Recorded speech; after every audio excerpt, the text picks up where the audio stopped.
नाजरीन, वकार ज़का का show living on the edge लोगों के दरमियान काफ़ी मकबूलियत रखता है। उसी शो पे आज से 12 साल पहले एक शख्स आया जो रातों रात फेमस हो गया। उसने माउंटेन ड्यू की बोतल 7 सेकंड्स में ख़त्म की। लेकिन कुछ दिन पहले उसी शख्स की वीडियो मंजर आम पे आई जिसमें वो शाहराह फैसल कराची में एक मोटर बाइक स्टैंड का इंचार्ज है। मेरी आज की वीडियो इसी शख्स को डेडिकेटेड है। तो कैसे हैं दोस्तों, मैं हूँ जिंदा दिल और आप देख रहे हैं मेरा यूट्यूब चैनल।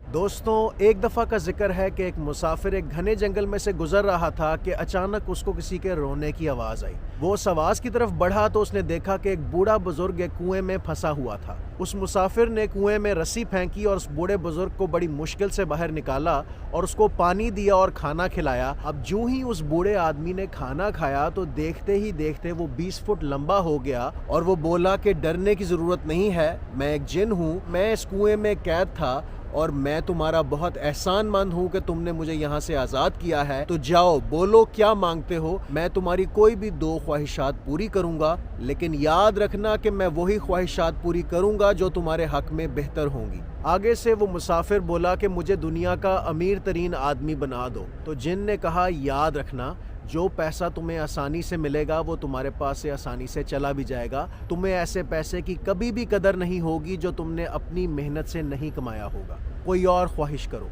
अब उस नौजवान ने सोचा और सोच के बोला कि मुझे दुनिया का मशहूर तरीन शख्स बना दो। तो जिन बोला, याद रखना, आंख ओझल तो पहाड़ ओझल। आज तुम्हें शोहरत तो मिल जाएगी लेकिन लोग वक्त के साथ भूल जाते हैं तो लोग तुम्हें भी भूल जाएंगे। कोई और ख्वाहिश करो। अब वो नौजवान सोच में पड़ गया। उसने बहुत सोचा और कहा, क्या तुम मुझे दुनिया का ज़हीन तरीन शख्स बना सकते हो? तो आगे से जिन बोला, हाँ, ये ख्वाहिश तुम्हारे हक में बेहतर है। कल सुबह जब तुम्हारी आंख खुलेगी तो तुम दुनिया के ज़हीन तरीन शख्स होगे। अपनी दूसरी और आखिरी ख्वाहिश करो। अब उस नौजवान ने कुछ देर सोचा और बोला कि मुझे दुनिया का ताकतवर तरीन इंसान बना दो। आगे से जिन बोला कि वक्त के साथ साथ तुम बूढ़े होते ही जाओगे तो तुम्हारी ताकत तुम्हारे पास से चली जाएगी। कोई और ख्वाहिश करो। अब आगे से काफ़ी देर सोच के नौजवान बोला कि मेरी जितनी भी ज़िंदगी है मुझे मेरी ज़िंदगी में सेहत दे दो। तो जिन ने कहा, हाँ, ये ख्वाहिश तुम्हारे हक में बेहतर है। कल सुबह जब तुम्हारी आंख खुलेगी तो तुम्हारे पास दुनिया की सबसे ज़्यादा सेहत होगी। अब दोस्तों, क्या आप जानते हैं कि वो नौजवान मुसाफिर कौन था? वो था जाबिर इब्ने हयान, जिसको फादर ऑफ केमिस्ट्री भी बोलते हैं और जो अरब वर्ल्ड का एक बहुत ही मशहूर साइंसदान भी है। उसने अपनी ज़िंदगी के 94 बरस भी देखे, अच्छी सेहत भी देखी और उसको दुनिया का ज़हीन तरीन आदमी भी कहा जाता है। अब इस कहानी में कितनी सच्चाई है मैं नहीं जानता, लेकिन इस कहानी से काफ़ी कुछ सीखने को मिलता है। इस कहानी से हमें ये सीख मिलती है कि सेहत एक बहुत बड़ी नेमत है और अगर आप ज़हीन हैं तो आप मशहूर भी हो सकते हैं, आप रहती दुनिया तक अमर भी हो सकते हैं। जाबिर इब्ने हयान की केमिस्ट्री की फील्ड में बहुत सी खिदमात हैं और आज भी वो मकबूलियत रखता है। लिविंग ऑन दी एज में आने वाले कंटेस्टेंट की कहानी से हमें एक चीज़ तो समझ आ जाती है कि ज़रूरी नहीं कि शोहरत से आप बहुत ज़्यादा पैसा बना सकें। आप उनकी मिसाल देख लें। आप उस शख्स की रीसेंट वीडियो में देख सकते हैं कि उसके जूते फटे हुए हैं और वो एक मोटरसाइकिल पार्किंग को मैनेज करता है, लेकिन फिर भी वो अल्लाह का शुक्र अदा करता है और वो अपनी अच्छी सेहत का शुक्र अदा करता है। मुझे उस कंटेस्टेंट की रीसेंट वीडियो देख के बहुत तकलीफ हुई और मुझे इस चीज़ का एहसास हुआ कि जिस चीज़ का अरूज है उसका जवाल भी है। जहाँ जवानी है वहाँ बुढ़ापा भी है। और जैसा कि आप देख सकते हैं, उस शख्स ने वीडियो में भी बोला कि वो एक और दौर था और आज एक और दौर है। दोस्तों, वक्त कब बदल जाए पता नहीं चलता, तो हमें हमेशा खुदा का शुक्र अदा करना चाहिए। और मुझे इस चीज़ की खुशी है कि वकार ज़का ने उस बंदे की मदद करने के लिए प्लेज किया है कि वो उसको बिजनेस सेटअप लगा के देगा। लेकिन मुझे एक चीज़ से एतराज़ है। आए ज़रा ये वीडियो देखते हैं। आपको परेशानी यूं हो रही है कि यार ये बंदा इतने मस्त हालात में मलंग बन के क्यों जी रहा है।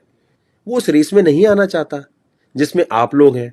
रोलेक्स घड़ी पहनना, फ्लेक्स करना और सोचना पता नहीं इतने सारे पैसे होने के बाद भी बेचैन रू रहना, नींद ना आना। माशाल्लाह से वकार भाई रोलेक्स का कंपैरिजन कर रहे हैं 2 वक्त की इज्जत की रोटी से। अब दोस्तों, एक चीज़ समझना बहुत ज़रूरी है कि एक इंसान जो अल्लाह का शुक्र अदा करे और सब्र शुक्र करके ज़िंदगी गुजारे, इसका ये मतलब नहीं है कि वो अपनी ज़िंदगी में बड़ा खुशहाल है। अब आप वीडियो में देख सकते हैं कि वो बंदा साबिर और शाकिर है, लेकिन क्या वो इस हाल में खुश होगा?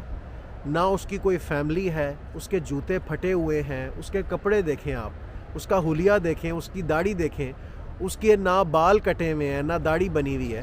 میرا نہیں خیال کوئی انسان جان بوجھ کے ایسے ملنگ بن کے پھرے گا. ایک انسان کو دیکھ کے تکلیف ہوتی ہے کہ دیکھو اس کو کتنا فیم ملا, پر وہ فیم اس کے کس کام کا جب وہ اس کو عزت کی 2 وقت کی روٹی نہیں دے سکا.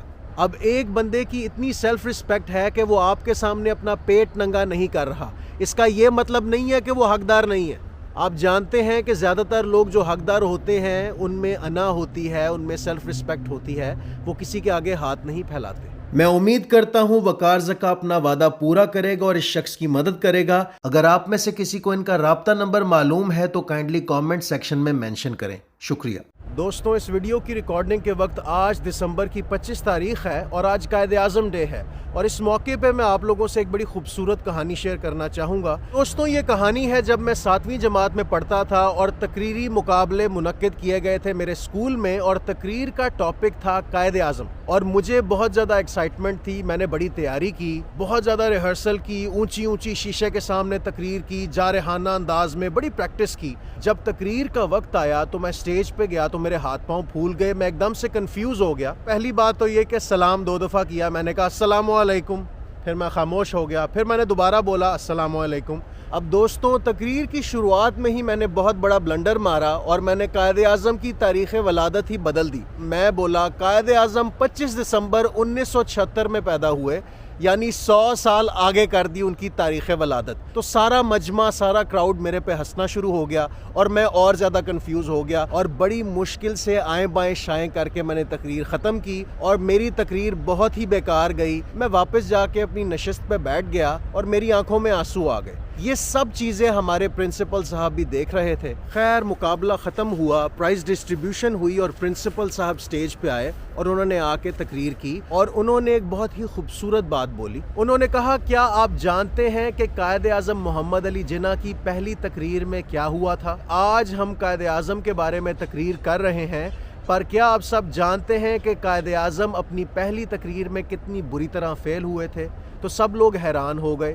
انہوں نے کہا کہ قائد اعظم کی انگریزی بہت اچھی تھی مگر ان کی اردو اور ہندی اتنی اچھی نہیں تھی. جب انہوں نے پہلی دفعہ تقریر کی تو ان سے تقریر نہیں ہو سکی اور لوگوں نے ان کی بات سنی بھی نہیں. لیکن قائد اعظم دل برداشتہ نہیں ہوئے, قائد اعظم نے گیو اپ نہیں کیا, اور وہ آخر کار اپنی تقریروں کے سر پہ ایک بہت بڑے لیڈر بنے. اس بات سے ہمیں یہ سبق ملتا ہے کہ اگر کسی چیز کی شروعات میں ہمیں ناکامی بھی ہو تو ہمیں گیو اپ نہیں کرنا چاہیے, ہمیں ہوپ لوز نہیں کرنا چاہیے, ہمیں محنت کرتے رہنا چاہیے, اور اللہ تعالیٰ آپ کو کامیاب ضرور کرتا ہے. دوستوں, بچپن میں ایک بہت ہی شائع بچہ تھا, لیکن وقت کے ساتھ ساتھ میں نے اپنی گرومنگ کی, میرے والدین نے میری گرومنگ کی, اور میں نے ایز اے پاکستانی اپنے ملک کو ریپرزینٹ کیا امریکہ میں, اور میں نے کمیونیکیشن سکلز میں ان لوگوں کو میچ کیا اور اپنے کمیونیکیشن سکلز کو اتنا بہتر کیا کہ میں ان سے کمپیٹ کر سکوں اور انہی کے ملک میں جا کے ان کے سٹوڈنٹس سے بہتر پرفارم کر سکوں. تو میرے پاس آپ لوگوں کے لیے ایک چھوٹی سی کہانی تھی قائد اعظم ڈے کے حوالے سے. دوستوں, اگر آپ کو آج کی ویڈیو پسند آئی ہے تو ویڈیو کو لائک کریں, اپنے فرینڈز اور فیملی کے ساتھ شیئر کریں, اور کامنٹ سیکشن میں اپنی رائے کا اظہار ضرور کریں. آپ سے بہت جلد ملاقات ہوگی ایک نئے ولاگ میں, تب تک کے لیے اللہ حافظ. آج ہم لوگ قائد اعظم کے بارے میں تقریر کر رہے ہیں, لیکن کیا آپ جانتے ہیں کہ قائد اعظم اپنی پہلی تقریر میں بری طرح فیل ہو گئے تھے؟